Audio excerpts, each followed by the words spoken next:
Thanks, Will. For those of you that don't know me, as Will just said, my name's Aaron. I work at the University of Melbourne.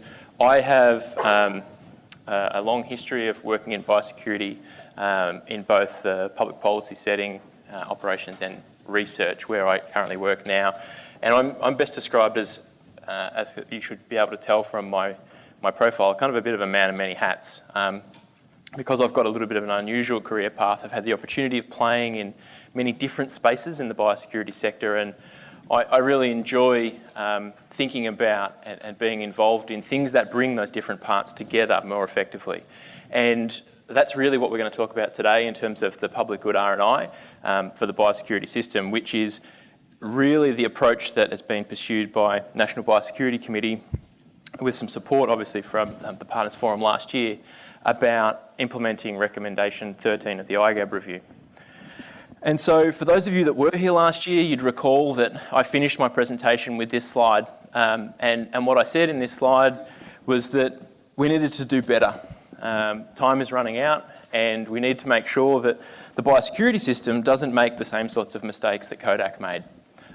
For those of you that weren't here, Kodak basically invented the digital camera and decided that their business model was best served by sticking with film photography, and sold the patent and sold the technology to other companies, who then developed the technology further and ultimately led to Kodak as a company no longer existing today, because digital cameras obviously replaced film.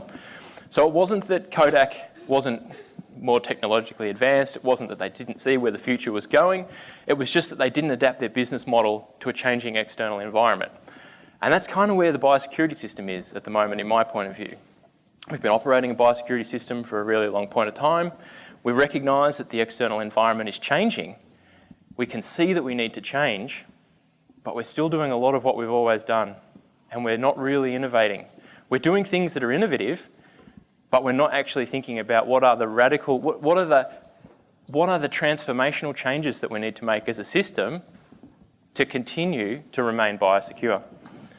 And so the idea that I put forward, I said that basically the biosecurity system is like a jigsaw puzzle. We have lots of different bits and pieces, and they need to fit together effectively. And the claim that I made is that when we develop our research priorities and when we think about what we do in terms of those research programs and activities, is that we're currently developing individual pieces, but we're not developing the pieces about we're not developing the work that ensures that those pieces fit together. And that was really what I was trying to emphasise with this idea down the bottom about, it's not just about making better decisions, it's not just about developing better control techniques, better diagnosis tools. It's actually about thinking about how all of those things come together. And at the moment, that's the research that we're not doing. And you probably won't be surprised to hear, but I'm not the only person that has come up with that idea or said that that's an issue. So this is actually the figure that comes out of recommendation 13 from the IGAB, or the IGAB review by Craig et al. And what they said was that we have currently really good systems in place for ensuring that there are good national animal biosecurity RD&E strategies. And they're supported by the various RDCs, including Invasive Animal CRC, but also Centre for Invasive Solutions. And the same exists in plant health, and to a lesser degree, but with some degree of emphasis more recently, the same exists in the environmental space. But there is nothing prior to now, other than a series of ad hoc arrangements about how we do that F that I had at the bottom of the screen in the previous slide. We don't think about how we bring the system together as a whole. And there's a reason for that. The beneficiaries of that are very distal, they're a long way away from those activities. And so if you're an industry participant, if you're a person who is a banana grower, it doesn't make sense to you to invest in research that helps the government think about the way it administers its information systems or its information architecture. You say, why would I do that? That's no beneficiary to me as a banana grower. And I can tell you now, as someone who comes from a farming family, when I first started working in government, when I left university, my grandmother didn't speak to me for 6 months because she resented the fact that I worked for the Department of Agriculture. She just could not get over it. So I appreciate the desire when people say, I don't understand why we should commit more money into government to help them do their activities better, because that's not going to direct me. So don't get this as though I'm coming from a place where I don't understand the tensions that exist about funding these kinds of system priorities. So you would say, well, why should we? What's the case for actually doing this? And for many people, this is not a story that is new. If you see either of the slides that are up on either the screens that are up now, if we go right back to 1976, the change in this line happens to be passengers, but the same exists for freight, the same exists for basically just about anything that comes into this country, has increased by 400% since 1976. It's forecast to increase by another 75% in the next 5 years. Volume. The other thing that's changing is diversity. So again, this is the first lines from 1991. This is as old as the data that goes back is able to be collected. And the red line is from 2018. This is same passenger arrival data. But what it shows is that when we go back to 1991, we actually only had international tourists. They came from more or less 3 or 4 places. They came from the US, they came from the UK, and they came from New Zealand. Everybody else, all the other passengers that came from various other countries came in really small numbers. Fast forward to 2018 and we've got people coming from all sorts of different places in really large volumes. And again, the same pattern applies whether we look at freight, whether we look at other goods, other commodities. I'm showing you passengers, but I'm not going to repeat and give you the same 6 patterns in 17 different pathways. The message is very clear. Volume is going up and diversity is increasing.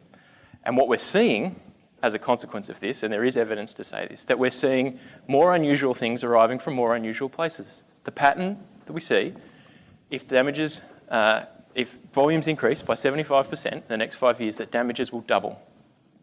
We know this is the estimate. And we've seen this based on what's happened in the past. And so you might say, well, how can damages double if volumes only go up by 75%? How can damages increase at a rate that is faster than the rate at which the volumes go up? And it's because of this. So if you go back to the 1990s, 1900s, everything that came into Australia got inspected. Everything went through quarantine. You went to a quarantine station, you might have been down at Port Nepean if you were from Victoria, I'm not sure what the Queensland equivalent is, and you spent a period in quarantine. All of the bags were treated. The people were physically quarantined. And so as a consequence, we inspected absolutely everything and we largely detected absolutely everything rather than the things that we allowed importation to occur deliberately. But as time has gone on, even if these periods basically show a doubling in volume, even if we manage to increase our efficiency over time, what happens is the things that get through get progressively worse. So by increasing that volume by 75%, unless we can increase our efficiency by 75% in the next 5 years, think about what would be required to do that. Think about any business that you've ever worked in where somebody said to you, I'm going to set you a productivity target and I want you to become 75% more efficient in the next 5 years. It's impossible. We can't do that. We can't out-efficiency this problem. So as a consequence, damages are going to go up unless we do something differently. And you could say then, well, maybe we do need to pursue becoming more efficient. We need to continuously work on this process of pursuing major efficiency goals. If efficiency is the solution that will get us out of this. Or is it effectiveness, is the question that I posed to you. So as you would have recognised from the previous slide, we had high-risk items, then medium-risk items, then low-risk items, and then very low-risk items. And when we do risk-based intervention, which is what we currently do, we target the high-risk items first, and then the medium risk, and then the low risk. So this is a diminishing marginal return. This means for every additional thing that we invest, the return on investment gets lower. And so if we become more efficient at doing inspections, what that means is that our increase in per unit activity efficiency is offset by a much lower return for that efficiency. Do you understand what I'm saying there? So if we all of a sudden can halve the cost, well, that's not half the cost, that's a big performance gain. If we improve the cost that it takes to inspect a container or to undertake a fruit fly trap inspection event, and we decrease that cost by 10%, the benefit that we get is not the benefit that we get from inspecting a really high-risk container. It's the benefit that we get from inspecting a medium or a low-risk container. And so as we move further across this chart, as we move further over here, or again when we're over in this part of the slide here, what you can actually see is that this line here, the difference between the costs and the benefits, is 30 units, 30 million units. We can do another 20,000 inspections, and we still only, costs minus benefits is only $30 million. So doing more and becoming more efficient, is not always the best solution, particularly where a diminishing marginal return relationship exists. And this is a really important thing when you're doing things like container inspection, field surveillance, where you're doing lots of individual repeated events to try and capture that risk relationship. And so my contention, and this was one of the slides that was in the presentation last year, is that simply trying to do what we've always done but better is not going to help us solve this problem. We can develop the smartest traps that reduce the cost of us sending out field inspectors to go and do fruit fly surveillance. We can spend money on diagnostic technologies that maybe are more accurate and can be done in the field rather than done in a machine. These are all good research projects, but these are just doing what we've always done more efficiently. We actually need to think about what the new technologies are, what the transformational technologies are that we're not currently using. This is exploring things like biosecurity insurance was the example that I used last year. Are there ways that we can transfer the risk? Are there ways that we can create incentives to get people to do things differently rather than trying to manage the problem when it arrives? These are new ideas about how we should implement the biosecurity system, rather than just doing what we've always done, but better. So we asked the Partners Forum last year, there was an activity that everybody did where we said, okay, well, what do you think we should do? What are some of the opportunities? What are some of the areas that you would like to explore to enable us to move forward in the biosecurity system? We've heard what you said, Aaron. What do we think you should do? Those results were compiled up and they were given to the committee. So the thing I've learnt after working in the public service for a long time is that if you put your hand up at a presentation and ask a difficult question, or get up and stand in front of a partners forum and say that we should do things better, is you get put on a committee. And the committee that was appointed went away and took away the results from the partners forum last year and contributed those into the results that came from the equivalent other jurisdictional partners forums from each of the other states and territories. They got consolidated and this was the results. So machine learning was one area for additional research, digital technologies and next generation sequencing. There's also this foundations activity that's in the centre here. So the foundations activity was basically about doing the things that we need to do to enable these other activities. So this is some of that glue that I was referring to in the early part of the presentation. And so what are these three things? Machine learning is a bit of a buzzword. I'm not going to lie. You go to presentations, you hear about machine learning, you hear about artificial intelligence, and I would go as far as saying most of the people that talk about it don't have the faintest idea what they're talking about.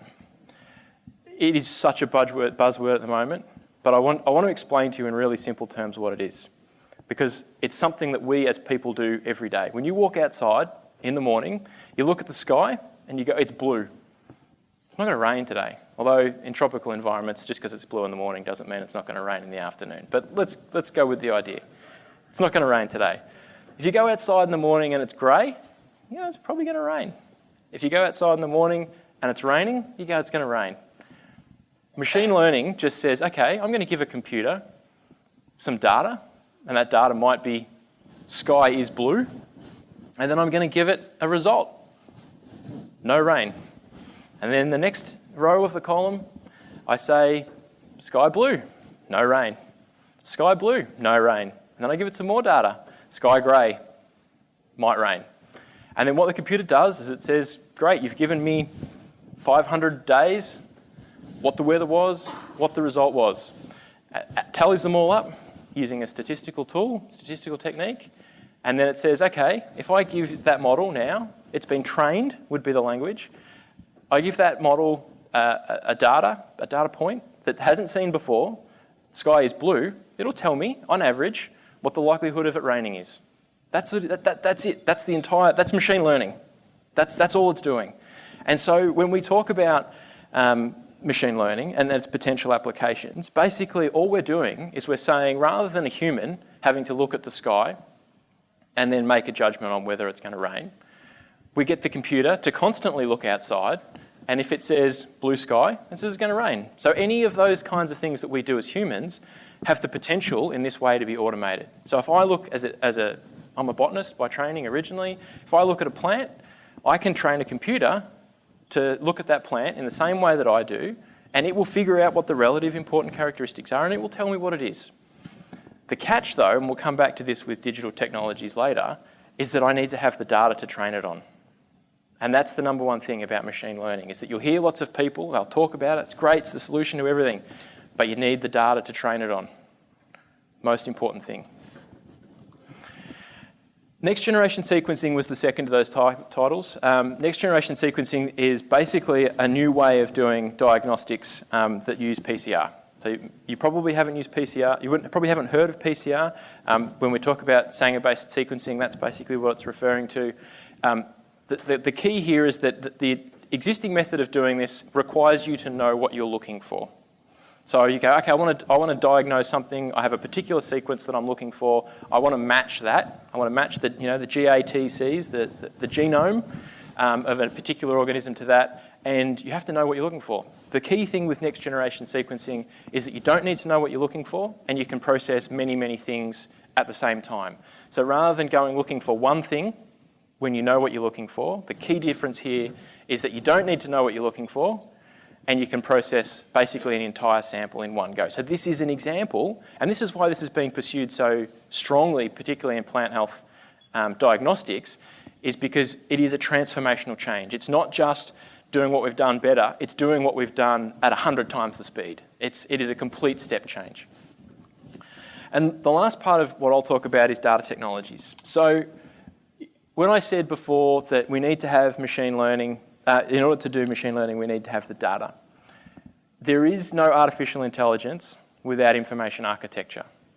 If we do not have the data, if we do not have the information technology solutions, the data solutions, to go around a machine learning approach, then machine learning is useless because we don't have the information systems to feed the data to the model and to store the data in the first place. My uncle went through my grandpa's stuff recently. My grandpa passed away several years ago, but they wanted to digitise some photos and some things that he'd had there.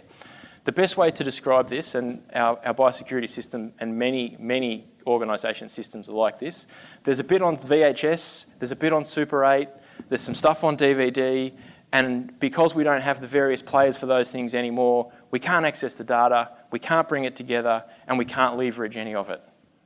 Anybody that's worked in any organisation with legacy systems understands that this is the case. But the thing about data technologies is that data technologies are the glue.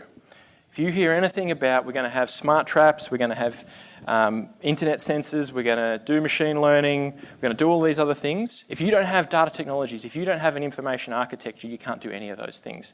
So I'm really pleased that without necessarily being prompted to do that, that's what's come out of the activities. The other things in particular that I want to highlight here that Mel will touch on just when she gets up in a second is about e-research platforms.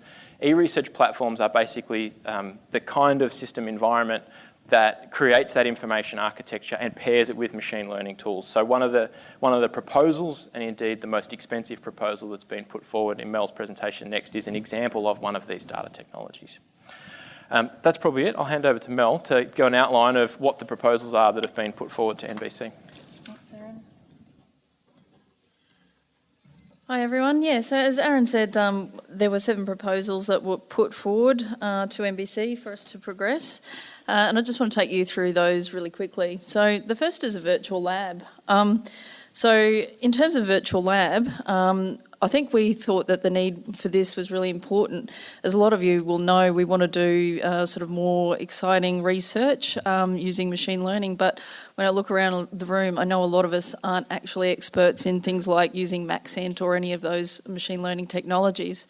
So we've got a lot of good scientists, but we need to put some technology in their hands. So this is what the virtual lab does. Basically, it's a cloud-based solution with some artificial intelligence built in the back of it. I liken this to an analogy of saying when we do research around a lot of these sorts of things, we just rebuild the house. We'll get a researcher and we'll ask them to do something, then we'll go to another researcher, ask them to do something, and frequently you're just rebuilding a house, but what you really need is reusable bricks.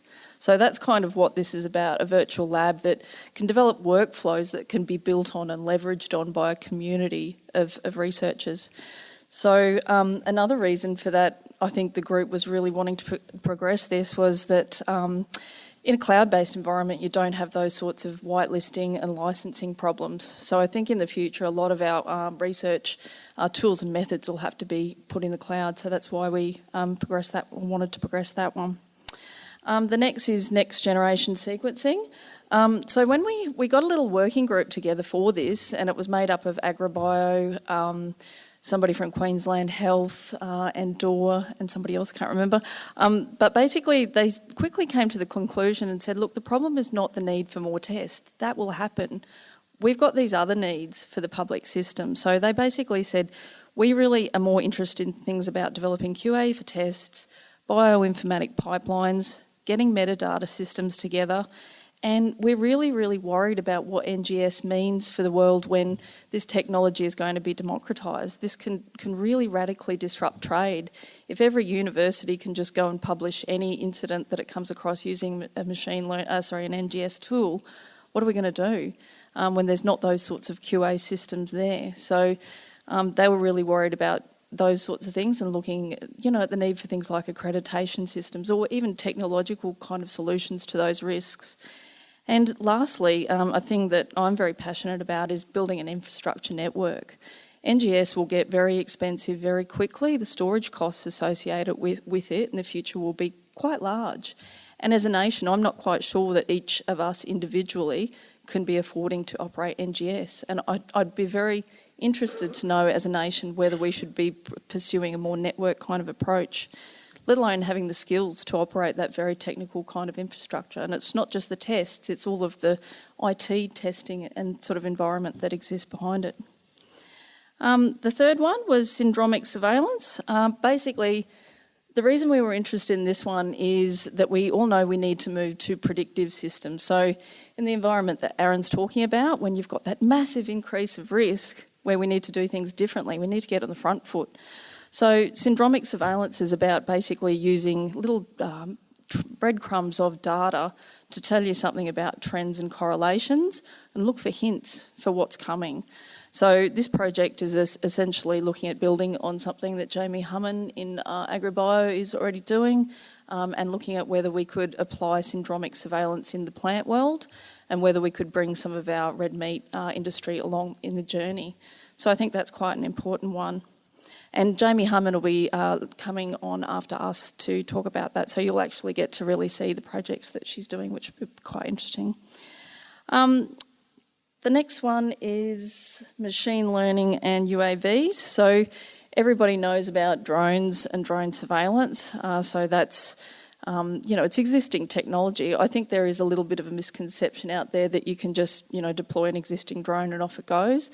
That's not the case. For pests and diseases, you need unique algorithm development. Every pest and disease and the technology to identify it is different.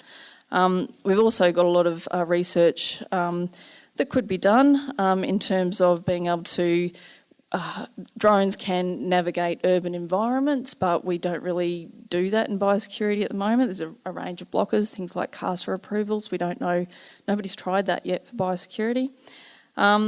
Things like AI on the drone, so basically getting the AI to transmit back to a base and doing that as the drone flies. Having drone systems that are capable of fly, pest and spray, so payload delivery at the same time. That's something that we're not really doing at the moment. And leveraging physical architecture, so basically trying to reuse the codes and programs and algorithms so that we can build on that collectively, and that's the only way we're really going to get there with some of this stuff. The next one is an Addis enhancement, and Aaron, pick me up if I say something wrong about this, but basically Addis is a disease spread model. It was designed for surveillance planning, but with a little bit of a tweak and a little bit of funding, we could actually use this more reliably for emergency modelling. So at the moment, It will start to model the spread of foot and mouth disease from day zero. And it can tell you some stuff about what optimal control strategies you should be employing, give you some intelligence around that.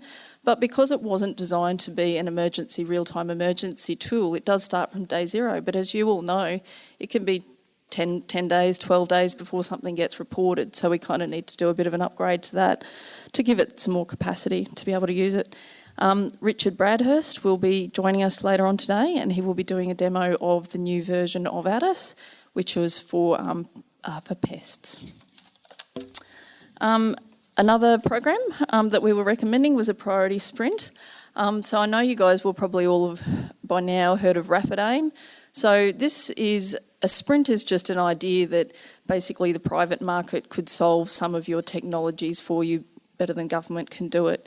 Rapid Aim was a good example of that, where CSIRO developed a commercialised unit and sold that off to the market, and off they're doing great things. So this was basically saying, okay, well, what's the next Rapid Aim? So that was one of the projects.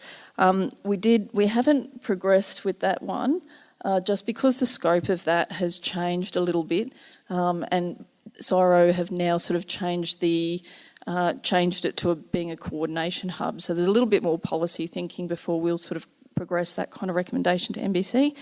And lastly, a digital skills pulse check. So really at the end of all of this, it's just skills. We don't have the skills that are required to operate and use and deploy a lot of this type of technology.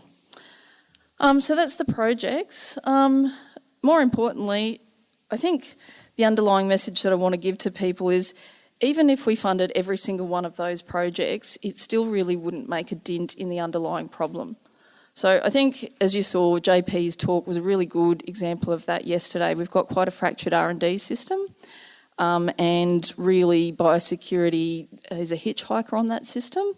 And I think the IGAP report was, really on the money in terms of the need for better and different funding systems for whole of system R&I for public good sorts of things. So for that reason, we had a number of other recommendations. We weren't naive enough to think that we'd get them funded, but we still think that they're very long-term, good sort of recommendations that maybe as a nation we should be pulling together to do. What those things were, they were on a range of topics. So basic things like, if you want to do analytics, you need to be able to de-aggregate data, privacy issue, things like that. But that won't always get you all the way there. Often you need customer consents. Well, what are we doing nationally to pull together to be able to get those kinds of consents? At a PIC renewal, at an RBE renewal, at a systems change, we should be working together to try and pull that sort of consent environment together. Information sharing analytics, we don't really have a proper risk framework or any kind of adjudication system. If we want to get analytics out of a system and to our researchers, and if there's any sort of pushback on that, there's no real framework to deal with that. And I think the reality is for academia and for others that they find the access to that data quite hard. And I think we've really got to think about the cost and risk of not innovating and not giving them that access. I think the focus is too much on the possible legal consequences and the possible risk to trade, but we're not thinking about the upside risk. Some recommendations about some possible new legislation. Federally, there's some new legislation that isn't passed yet, it's sitting there at the moment. But it has this ability for people who aren't necessarily government entities to share data between them without breaching privacy sorts of things. And I see that as being a really possible big future win for us, so that AHA could share with PHA, could share with government, so we could start to move past our sort of structural boundaries. Another big thing, I think, the underlying things was potential work with initiatives like precision to decision. So I know that you'll see in the future there's this environment where there's a great push for dragging data off farm. So I think it was the Australian Farm Institute, we're talking about a productivity increase of about 25% for agriculture if you could lift the data off the farm and use that data and that analytics to benefit productivity. Well, we think that there should also, those initiatives that are about analytics for farm productivity, we could hitchhike biosecurity off that. So I'd like to see a new sort of hashtag sort of come up, like hashtag biosecurity as a byproduct. I'd want people to think about that, how we can leverage off those new agri-tech sort of things. There's a big gap left by the exit of the Embergeg group in an information data age, to think that we no longer have a national system that's probably a little bit more strategic though, to deal with information architecture as a nation is quite scary to me. We need some national conversations about information architecture. Who's going to do it? How are we doing it? How are we interfacing with private industry when we do it? And lastly, skills and the need for a clearinghouse. We think there's a real coordination conundrum here. So, you know, thinking about things like data maps, ontology, storage, maturity matrices, all of those sorts of things. So that was really the need. Where are we going to with it? Well, basically, we're looking for funding. We've got a few little contributions, but by and large, we haven't been successful yet in being able to get some funding for this. So we are looking to take a recommendation to the NBC that we fund it through the Biosecurity Innovation Fund, the federal fund. Yeah, that's it.